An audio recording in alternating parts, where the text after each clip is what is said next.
사마천 사기 화식열전. 부의 특징과 부를 이루는 조언.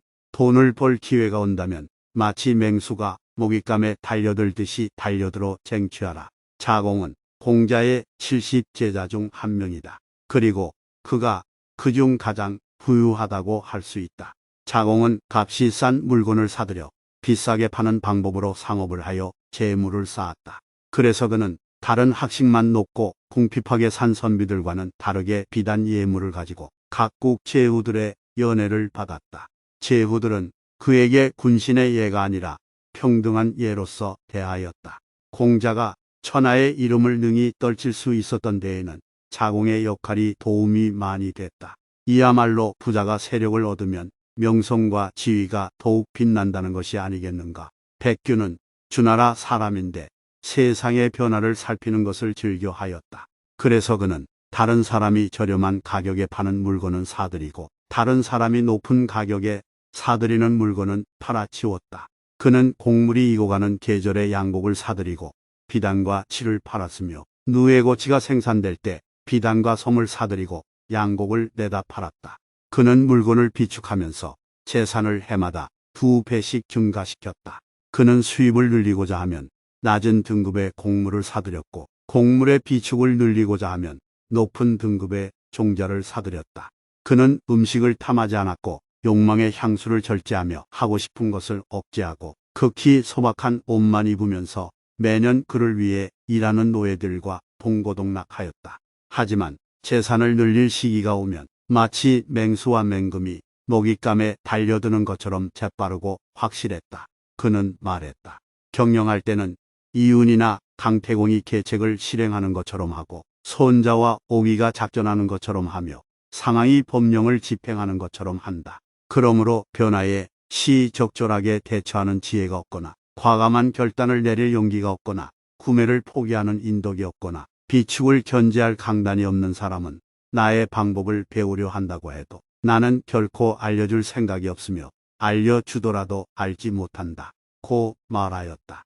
백규는 실제로 자기의 경영 방법을 실천하였고 그 실천을 통하여 성공하였다. 이렇듯 백규는 예리하게 시대를 읽어 재물을 쌓는 방법을 자신만의 방식으로 읽어냈다. 보통 사람들은 생각한다. 운이 좋아서 생긴 일이며 우연한 계기로서 이루어낸 결과다. 라고. 하지만 백규를 포함한 대부분의 부유한 사람들은 자신만의 방식으로 재물을 움켜쥐는 시기를 읽어내는 힘과 그 재물을 잡아채는 민첩함을 가졌으니 부유해졌다고 볼 수 있을 것이다. 파지방에 사는 청이라는 과부는 그 조상이 귀한 광물이 나는 광산을 발견하여 몇 대에 걸쳐 이익을 독점하여 재산이 계산할 수 없을 정도로 컸다.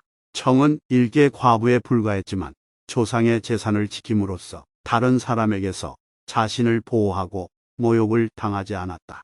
진시황은 그녀를 절저있는 정부로 여겨 그를 존경하고 빈객으로 대우하였으며 그녀를 기념하는 건물도 지어주었다.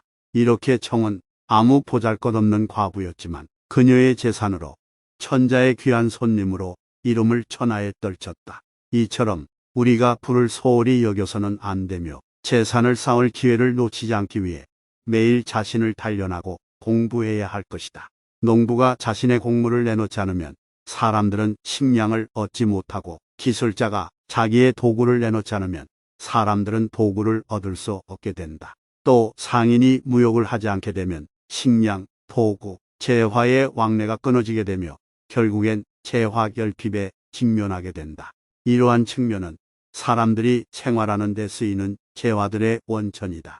이 원천이 크면 부유하고 풍족해지며 원천이 작으면 곧 빈곤하고 결핍된다. 그러므로 나라가 부유해지면 아래로는 가정이 부유해지며 사람들이 풍족하게 먹고 살게 된다. 이런 빈부의 법칙을 아는 지혜로운 자는 쉽게 부유해질 수 있고 어리석은 자는 곧 빈곤해진다. 곡식 창고가 충족되어야 사람들은 비로소 예절을 알고 의식이 충족되어야 사람들은 좋은 것이 무엇인지 부끄러운 것이 무엇인지 알게 된다. 군자가 부유하면 그 재산으로 널리 베푼다. 연못이 깊어야 물고기가 생기고 산이 깊어야 짐승들이 생기듯이 사람도 부유할 때 사람들이 모이는 것이다. 부자가 권세를 얻으면 명성이 더욱 빛나지만 권세를 잃으면 손님이 찾아오지 않는다. 천금을 가진 부자의 아들은 법을 어기기더라도 시장거리에서 처형되어 죽지 않는다. 천하의 사람들이 즐겁게 오고 가는 것은 모두 이익 때문이고 어지럽게 오고 가는 것도 이익 때문이다. 부유한 대부들도 가난함을 걱정하는데 가난한 평범한 백성들은 어떻겠는가? 시기와 용도 두 가지를 알게 되면 상품과 물건의 이치를 알게 되고 재화의 수급 사정을 미리 간파할 수 있다. 큰 가뭄이 있은 뒤에는 반드시 홍수가 있으므로 미리 배를 잘 준비해 두고 큰 홍수 뒤에는 반드시 가뭄이 있으므로 미리 수레를 준비해야 한다. 이것이 물품 등락의 도리이다. 쉽게 저장할 수 있는 물건은 확실하게 비축하고 지나치게 오래 보관하지 않게 하여 자금을 쉼없이 회전시켜야 한다. 물품을 사고 팔 때는 쉽게 부패하거나 부식되는 물품은 반드시 오래 비축하지 않아야 하고 희귀한 물건을 쌓아두고 이익을 노려서는 안 된다. 어떤 물건이 공급보다 수요가 많거나 그렇지 않고 수요보다 공급이 많다는 것을 알 수 있다면 가격이 오를 것인가 떨어질 것인가를 쉽게 알 수 있다. 가격이 올라 일정한 수준을 넘어서면 곧 떨어지게 되고 가격이 내려가 일정한 수준을 넘게 되면 곧 오르게 되는 법이다.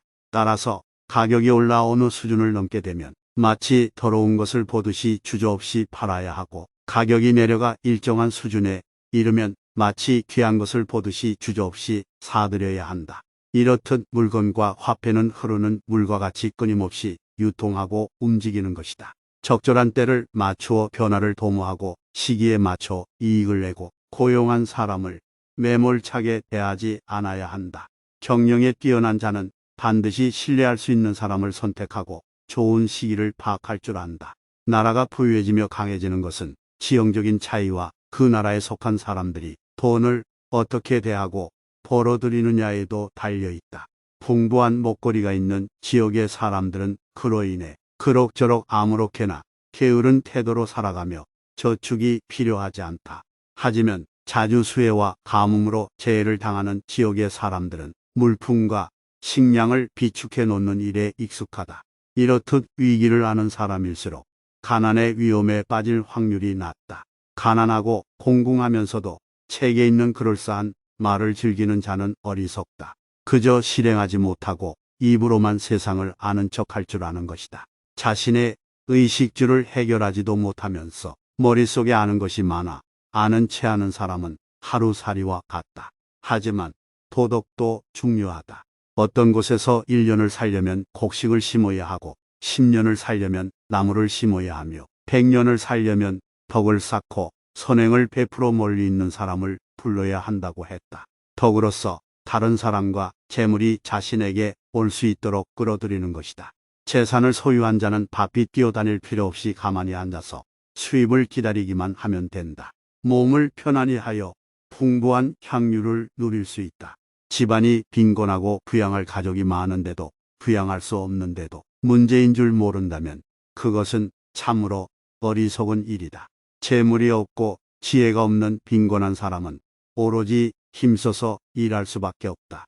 세상을 등지고 숨어 자신의 뜻을 지키며 사는 선비의 청고한 품행도 없으면서 항상 가난하고 비천하지만 그럴싸한 뜻이 있는 말을 하기 좋아하고 인의도덕을 논하는 것은 수치스럽고 부끄러운 일이다. 부의 차이가 자기보다 10배가 많으면 굴복하게 되고 100배가 많으면 그를 두려워하고 1000배가 많으면 그에게 불임을 당하게 되며 10,000배가 되면 그의 종이 된다. 진나라가 멸망할 때 진나라의 반기를 들고 일어선 호걸들이 모두 귀한 재화를 탐하였으나 임시만은 곡식을 저장하였다. 그 뒤 항우와 유방이 오랫동안 대치했을 때 그곳의 백성들이 농사를 짓지 못하자 곡식의 가격이 아주 많이 뛰자 호걸들의 귀한 재화는 모두 임시에게 넘어가였다. 넘박과 가축도 다른 사람들은 모두 싼 값으로 매입하려 다투지만 임시만은 비싸고 우량한 것을 매입하였다. 임시는 자신의 신분을 낮추고 겸손했으며 절약을 습관화했다. 이렇듯 자신의 주제를 알고 세상을 바라본다면 내가 무엇을 해야 할지 잘 알고 대처할 수 있다. 5초 7국의 난이 일어났을 때 장안의 열후 봉군 모두가 출정했는데 경비를 조달하기 위해 돈 빌리기에 바빴다. 하지만 돈이 있는 사람들은 승패가 어떻게 변화될지 어려웠기에 돈을 빌려주지 못하고 있었다. 여기서 오직 무염씨라는 사람만이 재산을 풀어 돈을 빌려주었고 그 이자는 평상시에 10배가 넘었다. 그 뒤 5초 7국의 난이 평정되어 1년 만에 무염씨 엄청난 재화와 부를 쌓았다. 이처럼 남들이 보지 못하는 가치를 직관적으로 알 수 있는 눈을 지니고 그것을 실행으로 옮길 수 있게 하는 것이 중요하다. 이들은 물자 유통의 원리를 예측할 줄 알았으며 정확하게 형세를 판단하고 투자의 방향을 결정하여 큰 이익을 얻었다. 부를 이룬 사람들은 상공업과 경영을 통해 재산을 모았으며 토지에 투자함으로써 재산을 지켰다. 그리고 과감하게 각종 수단을 활용하여 재물을 모으고 다양한 상황에 능하게 대처할 수 있었다. 부자들은 절약과 검소, 노동 등 재산을 늘리는 정확한 수단을 이용하여 자신들만의 책략으로 승리하여 부를 쌓았다. 농사는 우둔한 업종이나 진양은 농사로 가장 큰 부를 모았다. 도굴은 본래 법을 어기는 일이지만 전숙은 도굴로 큰 부를 모았다.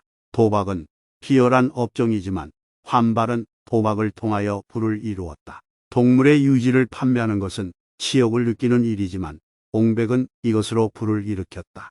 장을 파는 일은 아주 작은 장사에 지나지 않지만 장씨는 이것으로 재산을 크게 쌓았다. 이들은 모두 하나의 일에 모든 힘을 쏟아붓고 노력하여 부를 모을 수 있었다. 따라서 부를 모으는 일은 어느 고정된 업종에 종사해야 이룰 수 있는 것도 아니며 주인이 있는 것도 아니다. 수완이 있는 자는 쉽게 재산을 부유하게 자신의 것으로 만들 수 있지만 무능한 자는 가지고 있던 재산도 사라진다. 천금을 지닌 집안은 그 도시의 봉군과 나란히 하며 만금을 지닌 부자는 왕과 같이 누릴 수 있다. 이러한 것을 알고서도 부를 뒷전으로 여길 것인가?